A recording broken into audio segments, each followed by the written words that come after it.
Queridos alumnos, ¿cómo están? Muy buenos días. Dios les bendiga. Gusto en saludarles. Bienvenidos a su clase de espiritualidad cristiana. Es para mí un placer poder compartir este tiempo con ustedes. Bueno, vamos a concluir este breve resumen que estamos haciendo de Espiritualidad Cristiana uno y voy a compartir la pantalla para guiarnos a la última reflexión que teníamos pendiente y a partir de ahí, bueno, continuar con el otro tema que también es muy importante empezar a reflexionar otro tópico sobre la espiritualidad cristiana. Bueno, al final de la cursada de hace 3 años nos hicimos esta pregunta: ¿quién es Cristo para nosotros hoy? Que sigue siendo la pregunta más importante, la pregunta más obligada, diríamos, de entender quién sería el Señor Jesucristo para nosotros hoy. Y la respuesta a esta pregunta no es solo una respuesta a la razón, es decir, no tenemos que intelectualizar, conceptualizar la fe cristiana o la práctica cristiana. No debemos nosotros decir solamente, ¿sabe qué? Bueno, ser cristiano es esto y definirlo, sino vivirlo, porque es una respuesta de la vida. La fe cristiana, la fe en Jesús, el seguimiento a Jesús, es una vivencia diaria, es una decisión permanente, una decisión que nos lleva a confesar a Cristo con nuestro corazón, con nuestros labios, con nuestra mente, proclamar al mundo que nosotros somos cristianos, pero también seguirlo, ¿verdad? También tomar el desafío, la posta del seguimiento a Cristo, y son las dos caras de una misma moneda. Nadie puede confesar a Cristo y no seguir, ¿verdad? Nadie puede y nadie debería hacerlo. Tampoco nadie pretendería seguir a Cristo sin confesarlo como Señor y Salvador, porque evidentemente el seguimiento sigue después de haber creído en Jesús. Así que esta misma moneda nos lleva a una vida en comunión con Cristo. Debemos estar unidos a Él, más allá de nuestros errores, más allá de nuestras flaquezas, más allá de lo que podríamos plantear. La vida en Cristo tiene que estar en comunión. Esto fue una definición que dio este teólogo llamado Jordan Mullman, ¿verdad? Que nos lleva a esta reflexión. También dijimos que para vivir para Dios tenemos que vivir con Dios. No solamente estar pensando en estas ideas de que vivimos para Dios porque leemos la Biblia, porque vamos a la iglesia, porque diezmamos, porque guardamos el sábado, porque no comemos chancho.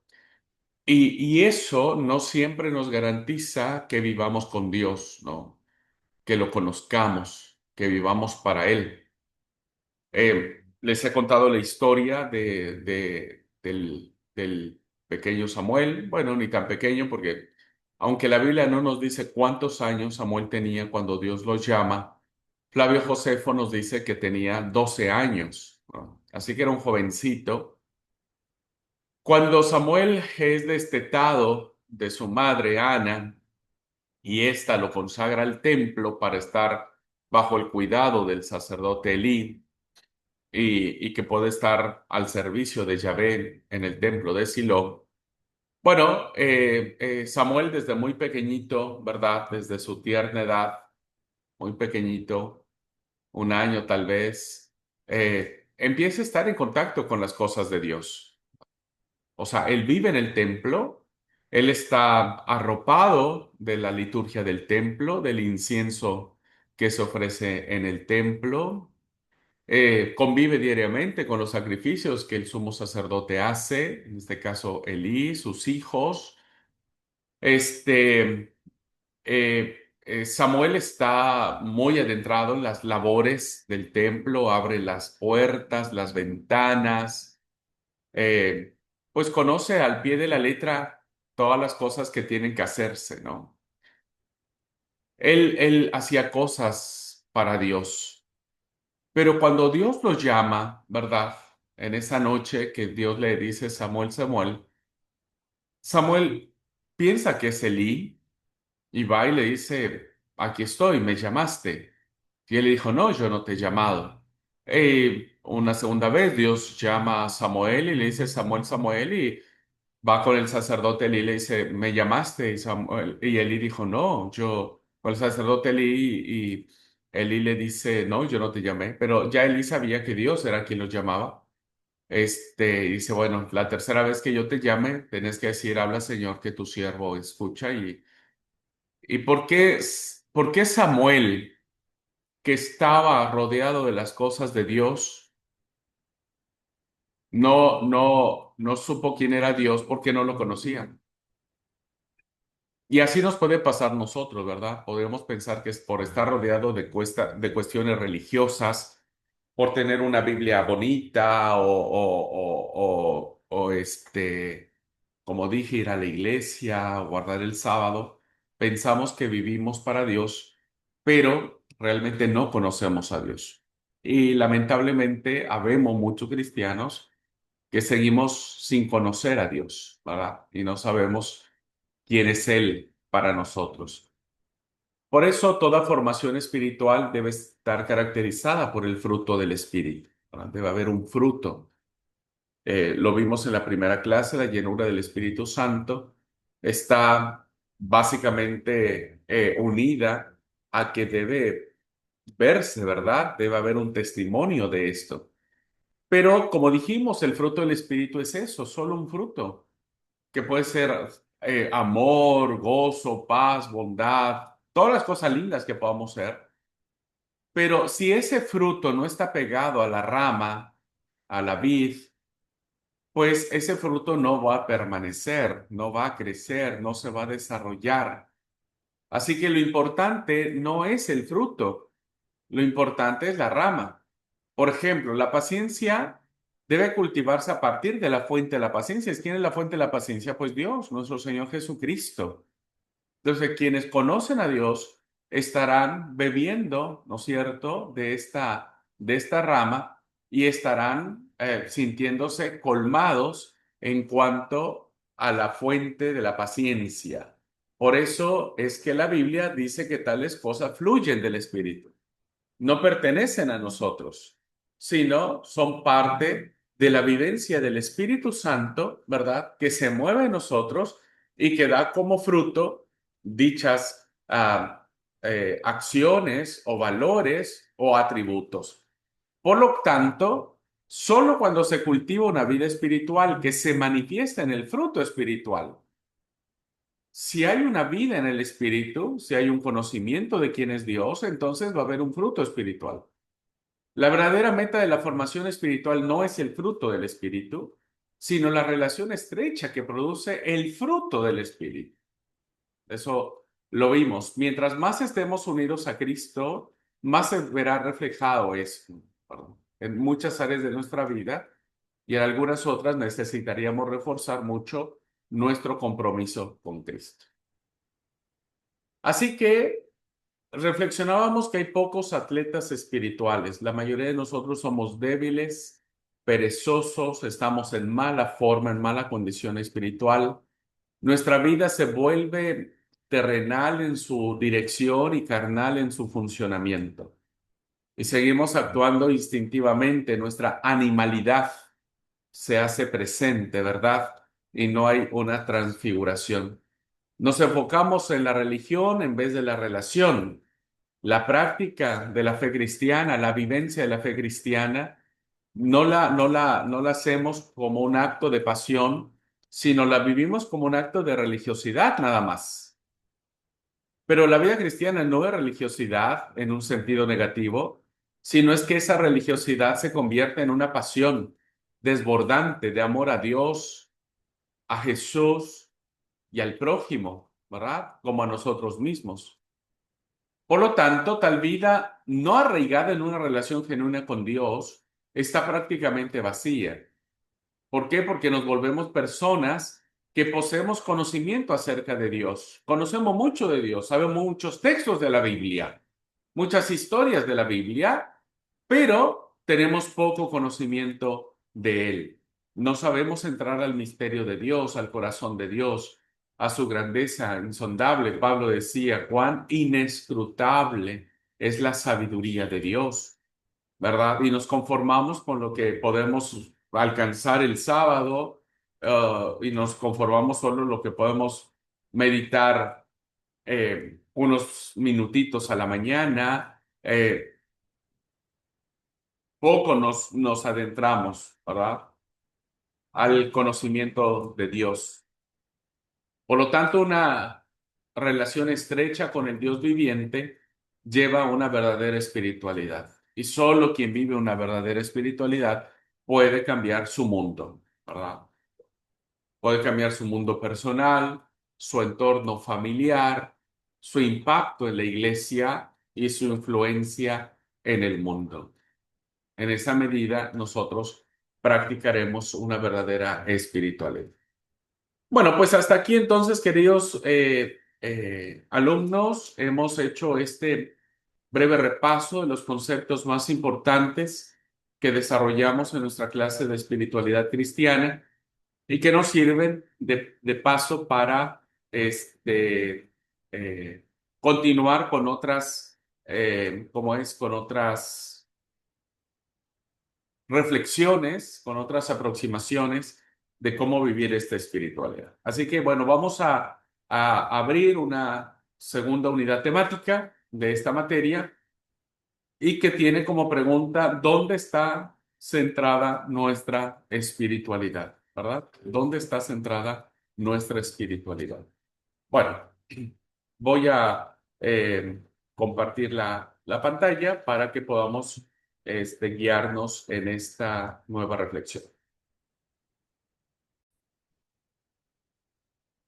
Bueno, voy a compartir entonces la pantalla y nos vamos a guiar en esta presentación que da por título ¿Dónde está el centro de la espiritualidad cristiana? ¿Verdad? Que eso es algo muy importante de reflexionar. Es decir, podríamos pensar que nuestra espiritualidad cristiana está en Dios. Y eso está bien, eso es correcto, ¿verdad? La espiritualidad cristiana está en Dios. Pero esta misma respuesta, queridos alumnos, tiene sus propios desafíos de comprensión y de afrontamiento, ¿verdad? ¿Cómo vamos a afrontar esta situación? Así que, en primer lugar, como dije, el centro de la espiritualidad cristiana es Dios. Pero Dios no es algo abstracto, no es algo lejano, no es algo que uno pueda pensar que Dios es una ah, historia imaginada, ¿verdad? Dios es real. Dios está presente en lo que nosotros le llamamos vida, nuestra vida diaria.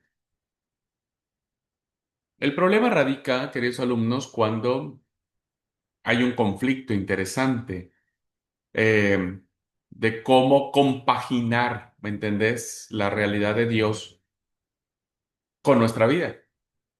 Y uno no podría ni romantizar ni idealizar esta situación, ¿verdad? De decir, bueno, Dios y la vida, todo fluye normalmente, fluye de una manera especial. Pues no. Con demasiada frecuencia y sin darnos cuenta de ello, establecemos una relación dialéctica entre Dios y la vida. Sin darnos cuenta, ¿verdad? O sea, hablamos mucho de Dios. Cuando vamos a la iglesia se habla mucho de Dios y uno empieza a tener esta relación, eh, déjeme decirlo de esta manera, con mucho respeto, espero que se entienda, amor o amor-odio con Dios, ¿verdad? Y uno podría decir, ¿cómo puedes desarrollar una relación de amor-odio con Dios? Y sí, sí. ¿Por qué? Porque para mucha gente, Dios y la vida son realidades distintas, ¿verdad? Una de la otra. Eh, Por un lado, entramos a esa especie de secularismo en donde decimos y pensamos, bueno, Dios está en los templos, ¿verdad? Está en las liturgias personales, pero la vida en su totalidad está fuera de los templos y Dios no pertenece a esa realidad. En esta especie de secularismo que el mundo está teniendo hoy en día y que está siendo profundamente afectada en los círculos cristianos, es decir, Dios solamente se vive en el ámbito privado, pero en el ámbito público Dios no tiene mucha injerencia. El problema es que, y por eso se hace esta relación amor-odio, ¿verdad? En donde cuando nosotros pensamos que podemos hacer cosas y que Dios está de acuerdo, pues lo amamos al Señor, pero cuando queremos hacer cosas y pensamos que Dios no está de acuerdo, como que ya decimos, bueno, ¿qué le pasa a Dios, verdad? El problema también radica, queridos alumnos, en que no solamente pensamos que esta realidad de Dios y la vida están disociadas, es decir, están separadas, sino que a veces están contrapuestas. Es decir, como decía Pablo, por un lado mi espíritu me dice no, ¿viste? Me dice no, no, no hagas esto, no hagas lo otro. Y por el otro lado está mi carne que dice métele ficha, ¿verdad? Hacele, sí.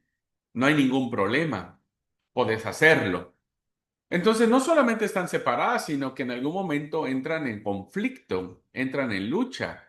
Y de ahí esta relación amor-odio que a veces tenemos con Dios. Ah, ¿qué dice acá? No sé qué dice. Bueno, ¿por qué esta contraposición y este conflicto, esta tensión que a veces se genera entre la vida y Dios?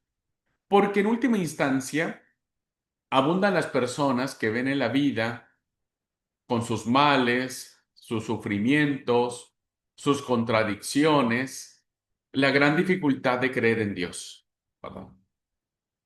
Fíjense que uno de los problemas que han tenido las personas que se vuelven ateos, que dejan de creer en Dios, no es que nacieron siendo ateos. Nadie nace siendo ateos.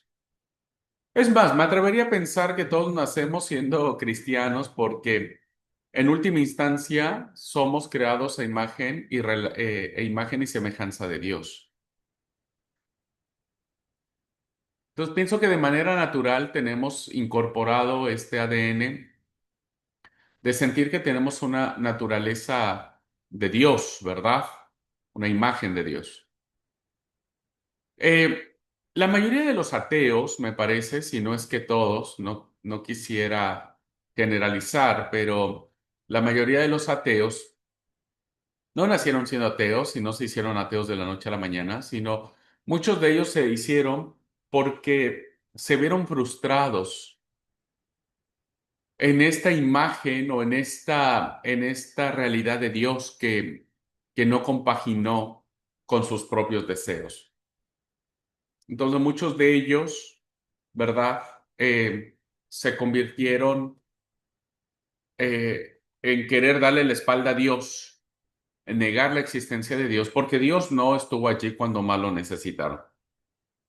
No sé si ustedes han visto la película Dios no está muerto, la primera, una linda película que se las recomiendo, Dios no está muerto.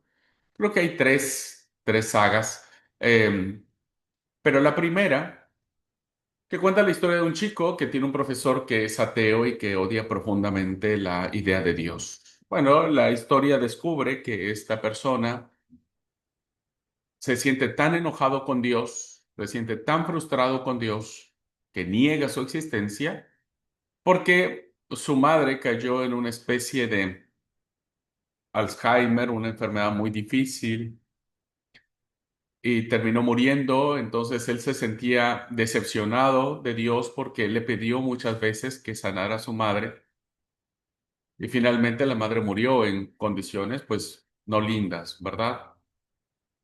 Y a partir de ahí, de ese suceso, de esta contraposición, pues termina dejando de creer en Dios.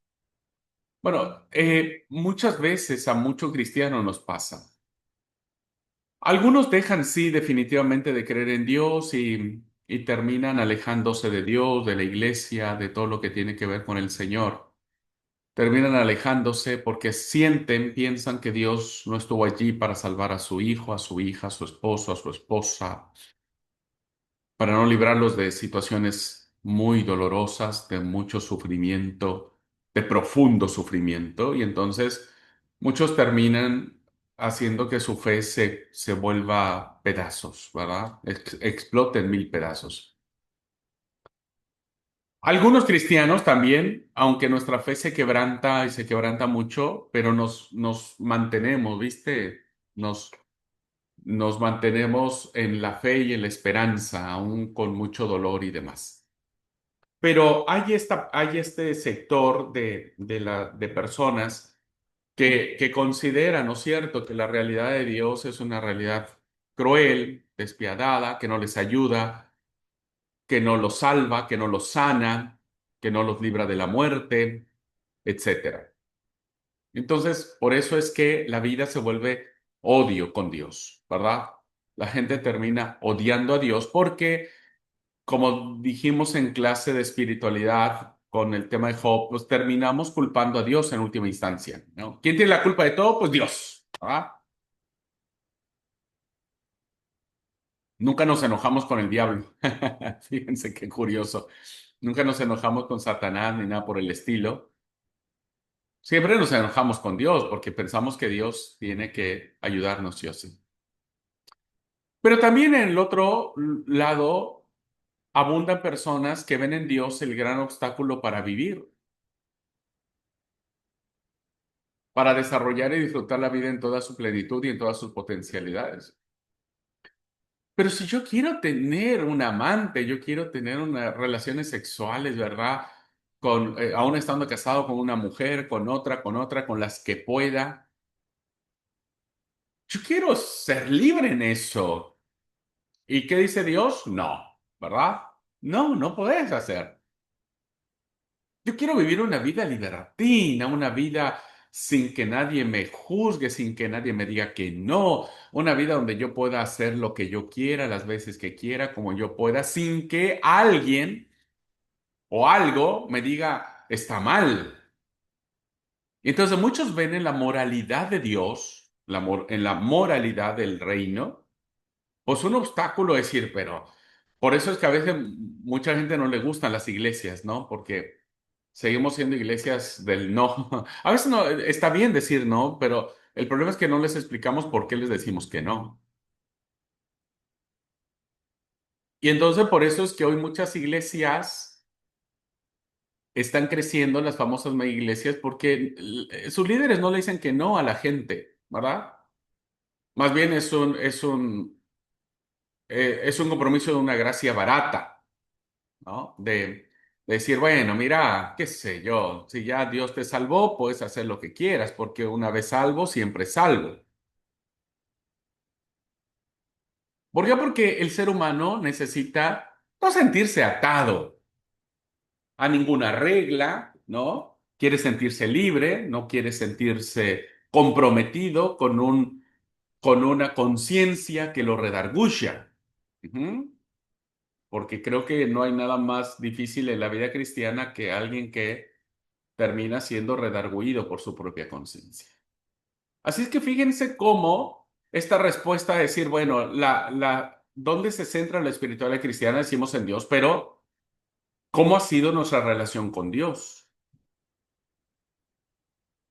Así que nos pasa a muchos que vivimos una religiosidad sin sentido, porque el problema de una religiosidad sin sentido y que abunda en muchos lugares, incluyendo en nuestra denominación, que a mucha gente se le hace intolerable la idea según la cual acercarse a Dios para hacerlo, para buscar el misterio de Dios, hay que sacrificar el entendimiento. Hay que aceptar dogmas que no se entienden, sacrificar la voluntad sometiéndose a mandatos que resultan costosos, difíciles, y vencerse lo más posible en lo que nos gusta, porque así nos parecemos más a Cristo, que con su dolor, su pasión y su muerte nos dijo cómo hay que ir por la vida. Bueno, esta idea, hermanos, es muy antigua porque la manejaban un grupo al cual Jesús no estuvo de acuerdo con ellos, que eran los fariseos. Los fariseos fueron duramente criticados por el Señor porque el Señor le decía, a ver, paren un poco. Ustedes les exigen a los demás que hagan un montón de cosas que ni ustedes mismos son capaces de hacer. O sea, ustedes exigen que los demás sean limpios cuando ustedes por dentro están sucios, ¿verdad? Este era un gran problema. Entonces, el fariseísmo en el tiempo de Jesús era decir, bueno, nosotros podemos agradar a Dios cumpliendo todos los mandamientos de la Torá, ¿verdad? Y a veces esos mandamientos se hacían muy pesados. Por eso es que en el tiempo de Jesús, observar el sábado se convirtió en una carga imposible de llevar, ¿verdad? Una carga terriblemente abusiva, eh, apresiva, no liberadora, no llena de gozo. Y entonces le cargaron un montón de cosas al sábado, ¿viste? Que por eso Jesús cuando curaba en sábado, toda la gente se le iba encima. Bien, actualmente seguimos teniendo estos rasgos farisaicos, ¿verdad? ¿Por qué? Porque hay muchas denominaciones y a veces siento que nosotros como iglesias, gracias a Dios hemos avanzado muchas cosas, pero aún sigue habiendo algunos rasgos en donde somos intolerantes con la gente, ¿no? En donde le hacemos pesada la vida cristiana, en donde la gente viene de un mundo tan exigente, tan extenuante, tan demandante, que cuando llega a la iglesia parece ser que entra a un mundo igual, solo que ahora cambia porque ahora es Dios quien te lo pide. Entonces hay muchas iglesias, muchas denominaciones, muchas sectas muy famosas que les imponen a sus miembros muchos dogmas, muchas cargas, muchos comportamientos que quien no los cumpla son muy crueles en su disciplina, son muy crueles en la aplicación de sus dogmas, de sus formas de ver la Biblia, Dios y demás. Pero mucha gente termina, ¿no es cierto?, diciendo, salí de un mundo de opresión y ahora me meto en un otro mundo de opresión, solo que este es religioso. Y no hay cosa más terrible, hermanos, que someternos a un mundo religioso, a una opresión religiosa. Es terrible. Y sobre todo porque muchos de nosotros seguimos teniendo esta idea, ¿no es cierto?, de un catolicismo con el que fuimos muchos miembros de la iglesia nuestra, que fueron católicos, pues fueron educados en ese dogma, ¿no? No te rías, no te alegres, no disfrutes, no, no tenés que hacer esto, no tenés que hacer lo otro, ¿no? Y entonces era así como someternos a cosas que uno dice, wow, qué increíble, ¿viste? Qué increíble. Incluso nosotros que guardamos el sábado, seguimos durante mucho tiempo trayendo muchas cosas. Hay denominaciones, por ejemplo, que no prenden fuego en sábado, se comen la comida fría. ¿Sabes lo que fue eso en mi niñez? Porque la mayoría de mi familia de parte de mamá, más bien toda la familia de parte de mamá, menos mamá, son adventistas. Entonces, ellos todavía creen esa parte que el sábado hay que, ¿viste? Principalmente en la comida. Comíamos frío. A mí no me gustaba. Yo decía, "Ay, yo, si ese es el Dios que hay que seguir, no quiero ese Dios." Pero yo no entendía un Dios que dice, no prendas fuego un sábado. Para un poco, ¿por qué no voy a prender un fuego un sábado? Y no voy a comer una comida calentita, rica, simplemente porque alguien malentendió el mandamiento ese de las normas que antes el pueblo de Israel tenía sobre el día sábado. Hoy, hermanos queridos, muchos de nosotros seguimos normas sin saber por qué las seguimos. Y a veces, hermanos queridos, el no saber por qué seguimos normas nos lleva a la rebeldía. Ese es un gran problema. Mira, yo no sé, pero a mí no me gusta esto que me están diciendo en la iglesia, así es que yo lo voy a hacer. Yo lo voy a hacer, yo quiero hacerlo, porque no estamos convencidos de esas ideas. Y de ahí entonces, que en vez de que nosotros como cristianos, nuestras prácticas cristianas estén basadas en profundos convencimientos, en profundas convicciones de nuestra fe, pues se convierte en tener que hacer porque, bueno, no nos queda de otra, porque me obliga papá, me obliga mamá, o porque el pastor es medio complicado, ¿viste? Y entonces sí o sí nos obliga a vestirnos de tal forma, a hablar de tal forma, a hacer de tal forma. Bueno, ese es un problema que nosotros tenemos que empezar a pensar. ¿Dónde está centrada nuestra espiritualidad? Así que desde el momento en que mucha gente ve así estas cosas y las vive así, pues traes con todas sus consecuencias, la religión y la vida entran en conflicto uno y la otra. No nos gusta ese Dios. O sea, no es que Dios no nos diga que no. Por supuesto que Dios nos dice que no, pero nos da una razón y nos explica por qué no. Solo que nosotros somos de esa camada que dicen, pero ¿por qué no? Porque soy tu padre y punto, ¿verdad? ¿Cuántos aprendimos así? Sí, pero ¿por qué? Porque soy el pastor y yo como pastor digo que no y se acabó. Muchos fuimos como castrados para cuestionar, ¿verdad? Porque parece que cuestionar es malo, cuestionar a Dios es malo. Yo no sé quién planteó eso. Habría que preguntarle a Job, habría que preguntarle al Coeleth, ¿no? Y a muchos personajes de la Biblia que cuestionaron a Dios por muchas cosas. No, venimos de esa formación que hay que quitarla y hay que explicar por qué no. Porque los no de Dios, dice Juan, no son gravosos, no son pesados, pero nosotros los hemos convertido en algo pesado. Entonces ahí entra en conflicto, por eso a la gente no le gusta la iglesia. Ya lo decía Mahatma Gandhi en una de sus frases famosas, ¿verdad? Él decía, me gusta Dios, pero no me gusta la iglesia. No me gusta la iglesia. Porque evidentemente nosotros seguimos generando un ambiente a veces tóxico, pensando que poniendo un montón de reglas vamos a salvar a las personas o las vamos a proteger. La verdad es que no siempre es así. Todo lo contrario, si no les explicamos por qué, entran en conflicto, perdón. Entonces, la religión le complica la vida a la gente porque va a tomar en serio sus creencias religiosas.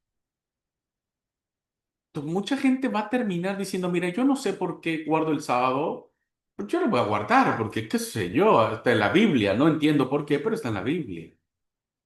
Por lo tanto, y la vida, con sus dinamismos, sus derechos, sus instintos más básicos, es vista por los responsables de la religión como un peligro para los intereses de la institución religiosa. Es decir, los que somos líderes, los que somos pastores, vemos amenazado esto que sostiene nuestra religión, ¿no? Cuando las personas terminan no sujetándose a las normas o a, a los mandamientos que nosotros queremos que ellos cumplan.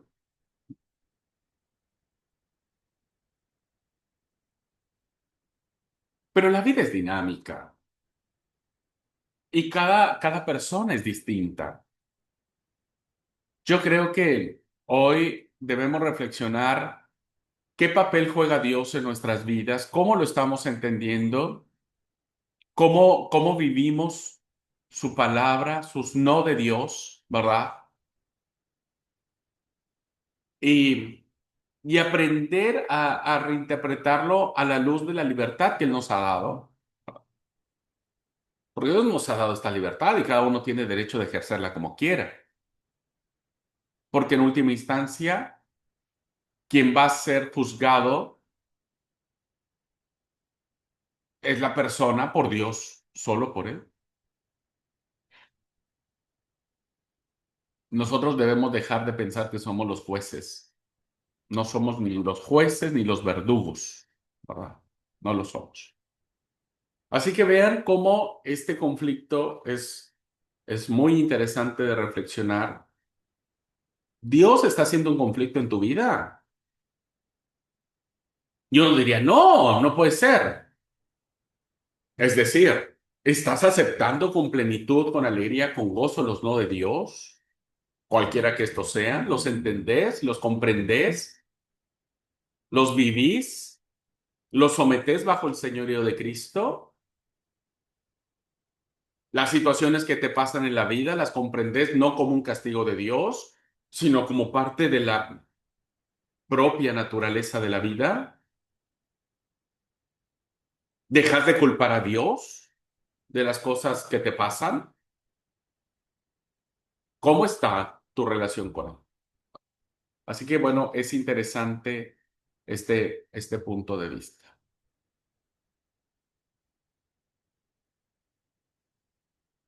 Bueno,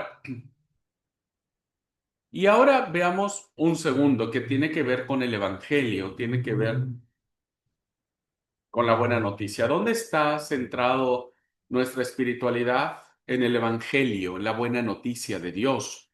Excelente. Por supuesto que sí. Pero vean los desafíos que esto tiene, ¿eh? Vean los desafíos de pensar que vivimos en el Evangelio como espiritualidad. El término espiritualidad no lo encontramos en el Nuevo Testamento ni en la primitiva tradición cristiana. O sea, no hay una palabra que diga, o Pablo dice, les ordeno que vivan una espiritualidad sana. Como concepto no está en la Biblia. Es una consecuencia de la reflexión que tiene el texto bíblico. Así que cuando los cristianos hablamos de espiritualidad, nos referimos a la forma de vivir de aquellas personas que se dejan llevar por el Espíritu de Dios. Una persona espiritual que vive una espiritualidad es una persona que está influida por el Espíritu de Dios. Lo que vimos en la primera clase de esta cursada. Los que de alguna manera, de manera continua, permanente, nos rendimos a la llenura del Espíritu Santo. Entonces, a eso le llamamos espiritualidad. Al mover de Dios en nuestras vidas, ¿verdad? Ahora, ¿qué implicaciones prácticas tiene que nosotros seamos llenados por el Espíritu de Dios? El Evangelio de Lucas nos relata cómo Jesús, ¿verdad?, fue movido por la fuerza del Espíritu. Lucas 4:14 dice, con la fuerza del Espíritu Jesús vuelve a Galilea. Y Lucas nos plantea que una vez que llega a Galilea, entra a Nazaret, a la sinagoga un sábado, como era su costumbre, y lee ante la gente un texto del profeta Isaías. Fíjense, Jesús está lleno del Espíritu. Diríamos que está viviendo una espiritualidad. ¿Me explico? Jesús está viviendo una espiritualidad. ¿Por qué? Porque la fuerza del Espíritu estaba con él. Ujú. Ya desde su nacimiento se había pronunciado que Jesús nacería con la fuerza del Altísimo. Así que cuando entra a la sinagoga, elige un pasaje interesante y vean cómo espiritualidad y evangelio van de la mano, ¿verdad? Vean cómo el espíritu de la fuerza del espíritu de Jesús está de la mano con el evangelio, porque él lee un pasaje de Isaías, del profeta Isaías, que dice, el espíritu del Señor está sobre mí, la fuerza del espíritu, ¿no? La espiritualidad, diríamos, la vivencia de la espiritualidad cristiana parafrasearíamos este texto, dice, porque Él me ha ungido para que le dé buena noticia a los pobres, me ha enviado a anunciar la libertad a los cautivos, vista a los ciegos, para poner en libertad a los oprimidos, para anunciar el año de gracia del Señor. ¿Para qué estaba la fuerza del Espíritu en Jesús? Para buena noticia, para evangelio. Y cuando acaba de leer esto, el mismo Jesús, con la fuerza del Espíritu, dice, hoy en vuestra presencia se ha cumplido este pasaje. Entonces, vivir una espiritualidad es la proclamación de un evangelio que está dirigido a los pobres, a los cautivos, a los ciegos, a los oprimidos, a todo aquel que necesita escuchar el año agradable de Dios, la voz de gracia de Dios. Jesús vivió una espiritualidad, diríamos, orientada hacia aquellos que más lo necesitaban. Así que Jesús se dejó llevar por el Espíritu del Señor, la fuerza del Espíritu estaba con él. La pregunta, ¿para qué? ¿Para lucirse? ¿Para quedar bien con los demás? No, lo hizo para aliviar el sufrimiento humano, ¿verdad? Lo hizo nada más ni nada menos a dar la buena noticia a los pobres, dar vista a los ciegos, libertad a los cautivos y a los oprimidos. En definitiva, dar vida a quienes tienen la vida cuestionada o disminuida, o alejada o despreciada, ¿verdad? Los últimos de los últimos. Y Jesús, con la fuerza del Espíritu, permite o ayuda a devolver la dignidad de la vida a todos los que se ven atropellados, se ven rebasados, se ven ultrajados por causa de los poderosos, de los oprimidos, ¿no? O por carecer de la libertad que merecemos los seres humanos. ¿Cuánta gente está presa injustamente en las cárceles? ¿Cuántos están siendo despreciados por una sociedad elitista, hedonista, narcisista?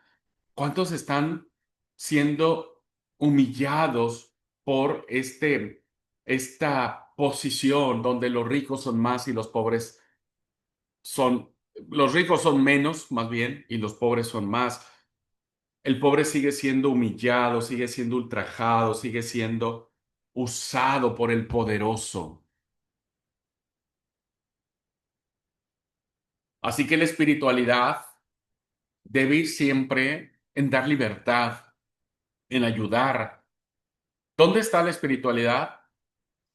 Desafortunadamente, queridos alumnos, muchos cristianos de nuestra denominación, su espiritualidad está solo en ellos, o solo en nosotros, déjenme plantearlo así, solo en nosotros. Solo pensamos en nosotros. Nuestra espiritualidad no está pensada en los demás, ¿verdad? Soy muchos cristianos que solo dicen, yo voy a la iglesia, yo voy a cantar, yo voy a escuchar el sermón, yo me voy después del culto, no me meto con nadie y nos vemos la próxima semana. No es espiritualidad lo que están viviendo, perdón, pero al menos no la espiritualidad de Jesús, al menos no está, la fuerza del Espíritu no está en esos hermanos y hermanas nuestras o en nosotros que solamente pensamos en nosotros mismos y vivimos para nosotros mismos. Jesús fue llenado, vive una espiritualidad para aliviar el sufrimiento humano, para tratar de ser la diferencia, para aliviar un poco, ¿no es cierto?, el hambre de alguien, la necesidad de alguien. No podemos con todo, evidentemente, pero sí pensar en el otro y ver cómo ayudar al otro, ¿no es cierto? Cómo ser parte de la otra persona. Así que los que se afanan por la vida de los demás, esos son los que encuentran a Dios. los que se preocupan por el otro, los que miran a los otros y le dicen, bueno, ¿qué necesitas? Vení a comer con nosotros. Sucede que a veces, y me ha pasado como pastor, que llega gente nueva a la iglesia y nadie invita a la gente a comer. El pastor dice, bueno, para eso está el pastor. Por supuesto, uno como pastor dice, sí, ven a casa. A veces uno no tiene muchas cosas, ¿no es cierto? Pero unos huevitos, un arrocito, algo se hace rápido, una milanesa se hace rápido y se comparte, pero no hay esta intención. La mayoría de la iglesia se va. Hay como 50 familias, 30 familias, 20 familias y ninguna se ofrece para invitar a otra a comer o aliviar su dolor, ¿verdad? Por eso los que se preocupan por los demás, como lo hizo Jesús, encuentran a Dios, viven una espiritualidad. Quien vive para sí mismo nunca va a encontrar a Dios. El Dios que va a adorar será un Dios diferente. Por lo tanto, se cumple al pie de la letra lo que dije antes.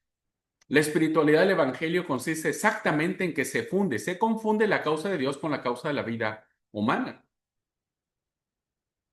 El Evangelio impacta la vida de los demás. El Evangelio penetra, ¿verdad? En la vida de los demás. No solamente Jesús decía, si una persona tiene hambre, vos no solamente tenés que decirle, ah, bueno, voy a estar orando por vos. Jesús dijo, levántate, dale un pan, dale, no sé, un kilo de harina, una bolsa de arroz. Vivir una espiritualidad va a fundirse y confundirse, es decir, va a estar dentro en la causa de Dios en la vida de las personas.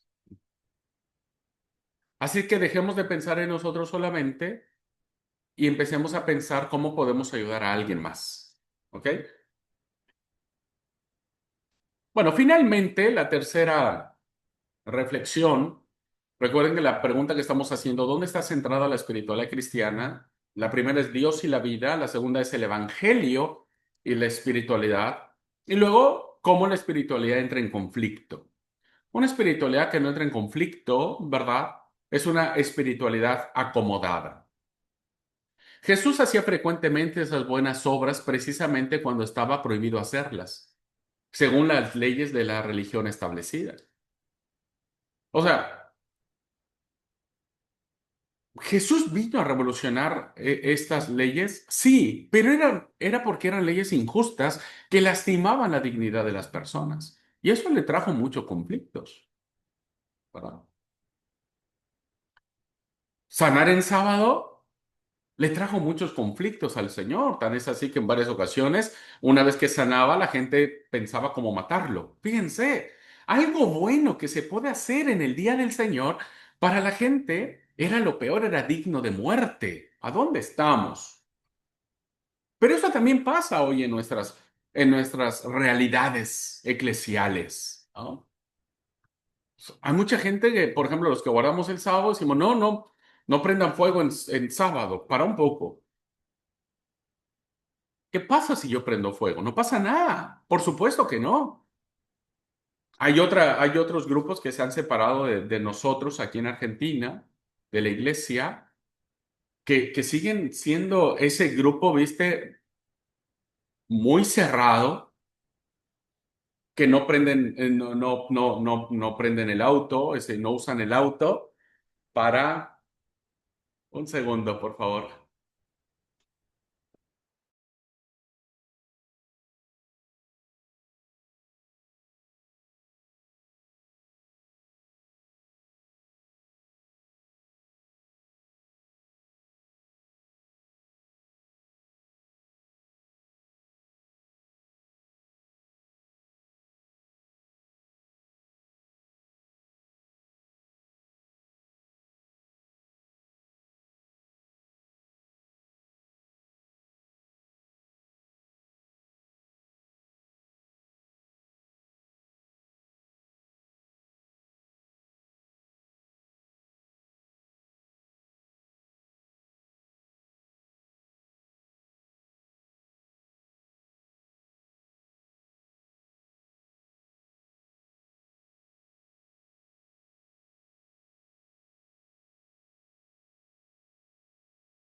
Bueno, entonces, este era lo que hacía el Señor, ¿no es cierto? Estaba en contra de aquello y como dije, hoy seguimos teniendo estas ideas raras, ¿no? Gente que que camina desde su casa hasta el templo, bueno, ya incumplieron la ley porque ya caminaron más de lo que tenían que caminar, pero bueno, caminan. Hay un pasaje en Marcos 3 del 1 al 6 cuando Jesús sana a una persona y él hace esta pregunta, ¿no es cierto? ¿Qué está permitido en sábado? ¿Hacer el bien o hacer el mal? ¿Salvar una vida o matar? Fíjense, era más importante para los fariseos cumplir las normas excesivas que le habían impuesto al sábado que la persona en sí misma. Nadie está por encima de la dignidad de la persona, ni siquiera el sábado, hermanos, ni siquiera los 10 mandamientos, ni siquiera nada está por encima de la dignidad de las personas. ¿Saben por qué? Porque nosotros somos creados a imagen y semejanza de Dios. ¿Ok? Por eso. Entonces, lo que Jesús pregunta en ese acto de sanamiento es, ¿qué es lo primero para para el ser humano? ¿La vida o la religión?